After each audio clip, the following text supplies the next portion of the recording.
Bismillahirrahmanirrahim. Assalamu alaikum.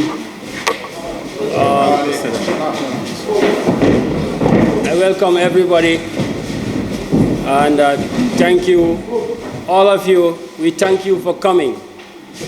We really appreciate it.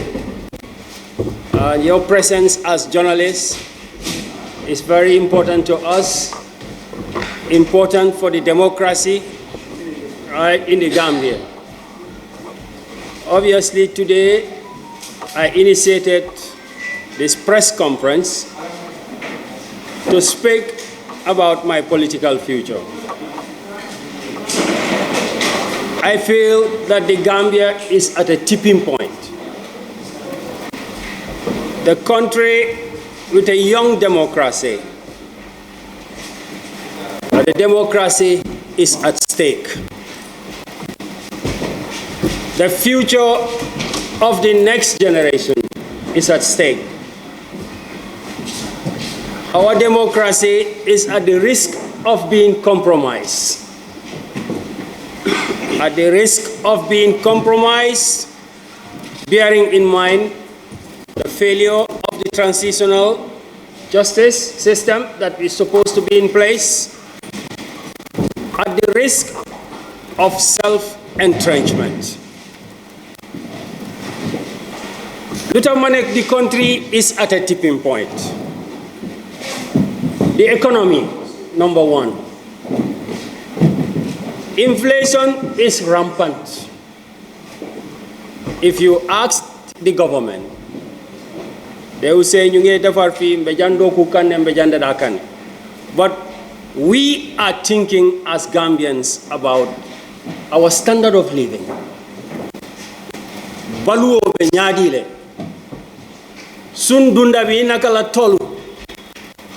That is what is at the mind of most Gambians. While the government is borrowing and borrowing, and the president and his people are talking about building, for us as Gambians, it is better to reflect on history, that we had a government, the PPP, and they have done tremendous infrastructural developments. But people were still asking for improved standard of living.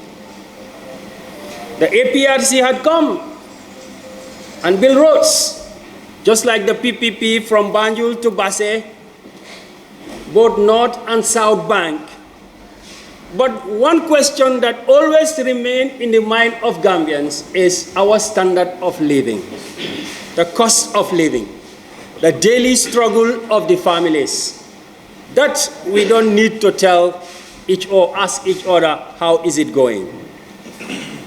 The verdict, thousands and thousands of young people every day are taking the risk to go back way.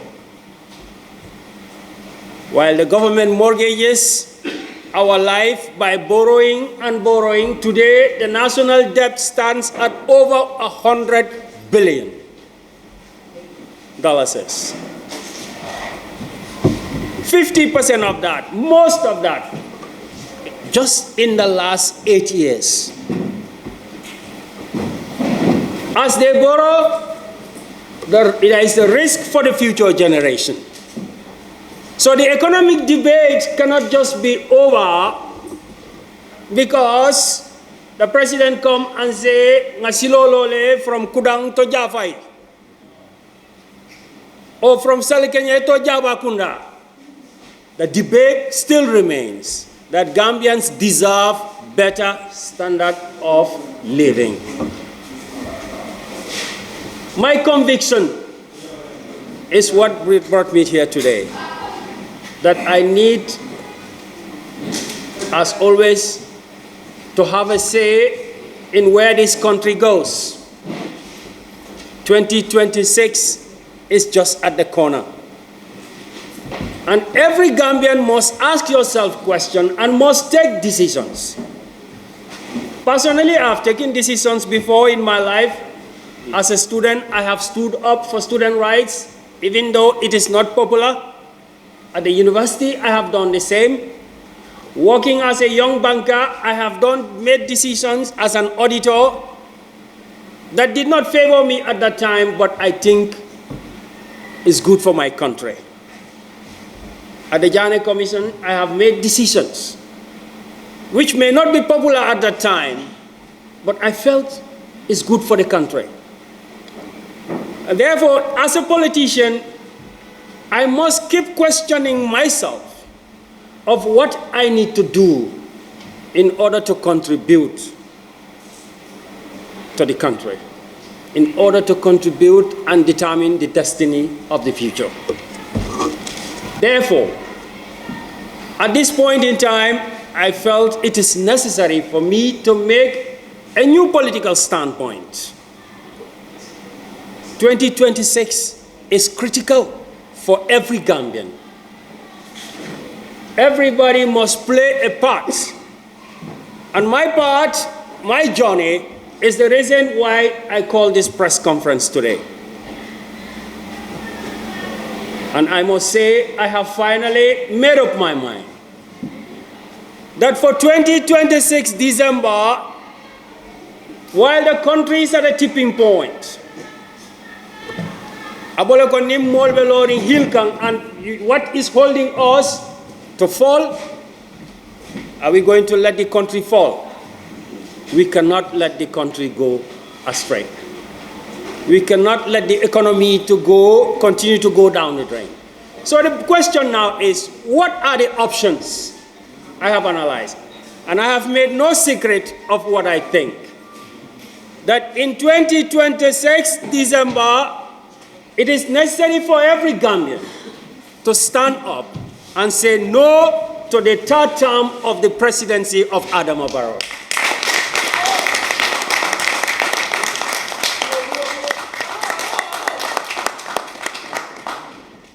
The president says the law is in his favor. Mune loi bi daf ko allow pour mu taxaw for the third term. We cannot go back to that story. We know the story. We know that in the transitional justice, every Gambian voted, every Gambian gave their voice that this country at least should try to be like our sister country, Senegal. Abdou Diouf, they don't hate him. We don't hate Adama Barrow. Abdoulaye Wade, it's not because they hate him. It's not because we hate Barrow. Macky Sall, it's not because we hate Barrow. And now they have Jomai. And if Jomai stays for 10 years, the Senegalese will tell him, no matter how handsome he is, Mister, it is time to go away. That is how a country that wants to go forward should behave and think. It is therefore time for Gambians to ask for an end to the presidency of Adama Barrow at the end of his second term. Not for any personal grievances, but for the future and the destiny of our children. Therefore, I have to ask myself, what is the best possible option? As you know, I'm a politician. Over the past 5 years, I'm new in politics. New lengi lang duga si politics. Sign and told dunta politiko kono. Barinka korsiro kele. And I have come to the conclusion that the United Democratic Party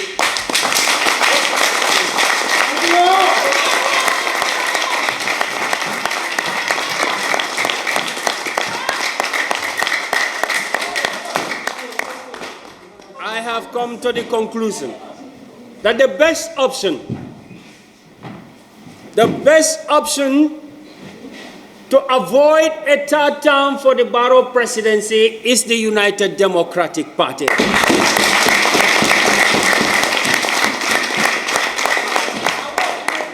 My brothers are here.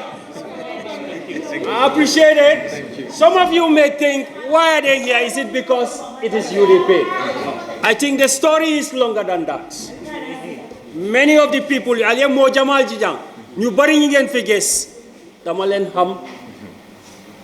we can be on opposite side. I can be